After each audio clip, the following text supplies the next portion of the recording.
Hello. Arvind గారా? Hello, ఎవరండి? నమస్తే అండి.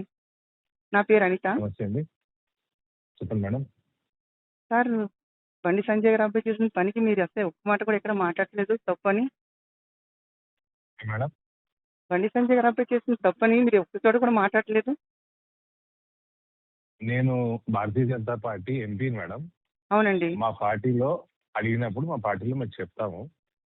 అంటే బయట ఎక్కడ అన్యాయం జరిగిన చోట మీరు మాట్లాడతాం. అన్యాయం జరిగిన చోట ఖండించరా మీరు? మేము ఖండించాల్సిన చోట ఖండిస్తామండి. ఖండించేది ఉంటే ఖండిస్తాము. ఎప్పుడండి? మీరు ఎవరు? అనిత అంటే మీరు ఎక్కడి నుంచి ఫోన్ చేస్తున్నారు? నేను లోకల్ అండి, హైదరాబాదు. నేను ఈ కష్టం. లోకల్ హైదరాబాద్ లో అంటే 1,000,000 మంది ఉంటారు. మీరేంటి, వాట్ ఆర్ యూ? నేను ఒక ఉద్యోగిని, ఒక ప్రైవేట్ ఉద్యోగిని. నేను ప్రైవేట్ ఎక్కడ? హైదరాబాద్ లో ఉంటుంది, రెహమత్ నగర్. ఏ కంపెనీ? ఉంటుంది, రెహమత్ నగర్. నేను అడిగిన దానికి మీరు అడిగేదానికి సంబంధం ఉందా సార్? మీరు నన్ను అడగడానికి మీరు ఎవరు మేడం? అరే, మీరు ఒక అధికారి అండి, ప్రజల అధికారి మీరు. అవునండి, ప్రజల మనిషి అండి. ఒక ప్రజల్లో నేను ఒక వ్యక్తిగా మనిషిగా మాట్లాడుతున్నాను. జరిగిన అన్యాయాన్ని మీరు ఎందుకు మాట్లాడలేదు అని.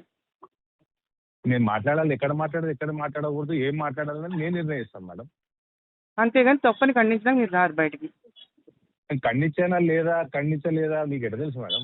అరే, నేను చూస్తాను కదా సార్, టీవీలు చూస్తాను, సోషల్ మీడియా చూస్తాను, అన్ని చూస్తాను కదా. ఇట్లా ఫోన్లు చాలా వస్తాయి నాకు, అనిత గారు. ఓకే, నాకు మీరు నేర్పించాల్సిన అవసరం లేదు. మీరు ఎక్కడ మాట్లాడాలి, ఏమి మాట్లాడాలి, మీకంటే ఎక్కువ రెస్పాన్సిబుల్ గా ఉంది మీకు. మహిళల పట్ల ఉంటాం. మీకుందండి, అందుకే అడుగుతున్నాను. సో మా బాధ్యత లేదో మీరు చెప్పాల్సిన అవసరం లేదు మేడం. నేను చెప్పట్లేదు సార్. ఎక్కడ మేము జరిగిన తప్పు అని ఎందుకు ఇప్పటి వరకు మీరు ఖండించట్లేదు? ఎక్కడ అది మీకు తెలియదు. మీకు తెలియకపోతే నేను చేసినట్టు చేయనట్టు కాదు. ఓకే, ఓకే, సరే సార్, థ్యాంక్ యూ. సరే, బాగా చేసుకోండి పని.